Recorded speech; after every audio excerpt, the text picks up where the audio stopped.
kelas itu yang baik itu bagaimana Pak? Khususnya kelas 6. Satu, tidak terlambat ke sekolah. Dua, rukun sama teman. Empat, mendengarkan penjelasan guru, dan seterusnya. Yang menurut kamu baik, kamu tuliskan di sini. Terus di situ kamu tempelkan di situ. Nanti di situ kita saling. Ini masuk keyakinan yang mana?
Assalamualaikum warahmatullahi wabarakatuh.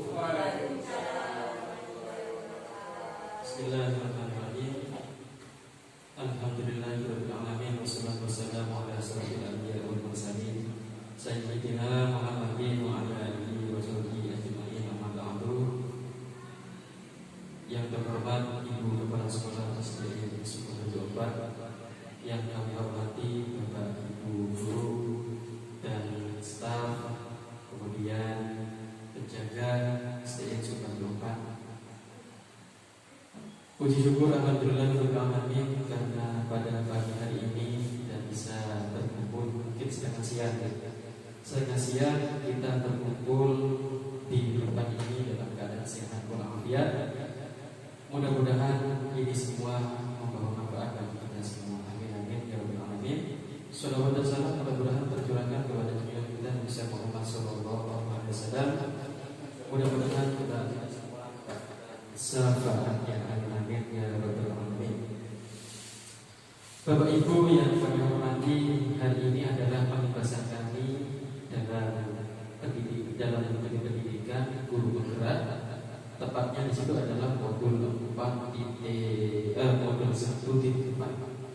Kemudian sebelum kita berlanjut ke budaya positif, saya jelaskan modul 1 dan modul 2. Modul 1.1, modul 1.2. Kemudian yang modul 1.3, 1.4 nanti Pak Agung. Saya pun akan menjelaskan untuk melengkapi penjelasan dari Pak Agung. Dari modul 1.1 kita belajar tentang filosofi pendidikan Ki Hajar Dewantoro. Jadi sebenarnya filosofi pendidikan Ki Hajar Dewantoro itu, tugas guru itu adalah hanya nuntun saja itu. Jadi kita tidak bisa merubah anak jadi pintar, itu tidak bisa. Merubah anak itu jadi pintar itu tidak bisa. Menuntun saja. Menuntun laku mereka berdasarkan kodrat alam dan kodrat zaman. Jadi kodrat alamnya ketika anak itu dibentuk oleh kebiasaan di lingkungannya seperti ini, maka kita harus ikuti. Contoh misalnya kodrat alamnya adalah anak ini biasanya di rumah ini seperti ini, maka di sekolah harus mengikuti. Itu pembelajaran yang berfilosofi. Kemudian kalau kodrat sama, kita bergeraknya di situ adalah bergerak ke depan. Apa yang dibutuhkan zaman ini? Maka dididiklah anak itu berdasarkan zamannya. Itu salah satu hadis Nabi. Kemudian modul 1.2. Di sini peran kami itu. Peran kami itu ada nilai, ada peran. Ada nilai guru penggerak, ada peran guru penggerak. Nilai guru penggerak itu ada 5, perannya juga ada 5. Jadi perannya kami itu memang sebagai coach. Nanti setelah lulus kami tidak lantas berhenti di situ, tapi kita tetap mengadakan coach kemana-mana, ke sekolah-sekolah yang memang membutuhkan pencerahan untuk mengintegrasikan pembelajaran yang berpihak kepada anak atau filosofi pendidikan. Seperti itu. Kemudian inovatif itu kita senantiasa berinovasi. Metode pembelajaran yang tidak kita kuasai, silakan di browsing banyak metode pembelajaran, strategi pembelajaran, kemudian teknik pembelajaran, itu banyak sekali. Kemudian kolaboratif itu kita senantiasa bekerja sama. Guru penggerak itu bukan penyedia jawaban bagi mereka yang bermasalah, tidak. Guru penggerak itu adalah rekannya guru yang memang di situ membutuhkan kolaborasi untuk melangkah maju bersama. Itu kolaboratif. Berpihak kepada murid itu senantiasa adalah tujuan kami. Kemudian modul 1.3. Modul 1.3 itu tentang apa? Tentang visi. Kenapa kok guru penggerak itu diharuskan membuat visi? Karena di situ mungkin dalam pembelajaran ini, utamanya adalah fasilitator, yakin bahwa di situ guru ketika membuat visi, maka tentunya visi itu berpihak kepada anak. Kenapa kok tidak kepala sekolah? Karena yang tahu lapangan itu adalah guru, ujung tombaknya itu adalah guru. Pembahasan kami itu adalah modul 1.4, di mana modul 1.4 itu adalah budaya positif. Budaya positif itu diawali oleh disiplin yang positif. Jadi disiplin yang positif itu bagaimana? Disiplin yang timbul dalam diri anak, namanya adalah motivasi intrinsik. Jadi tanpa terpengaruh oleh motivasi yang lain.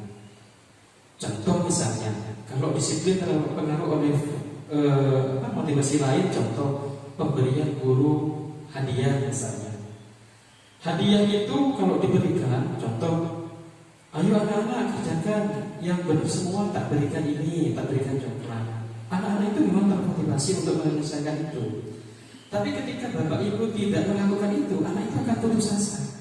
Kenapa? Karena dia mengerjakan tugas itu bukan berasal dari dalam dirinya itu. Jadi berasal dari motivasi ekstrinsik dari luar karena adanya hadiah. Akhirnya ketika tidak mendapatkan itu, dia tidak mau mengerjakan. Itu adalah disiplin yang positif.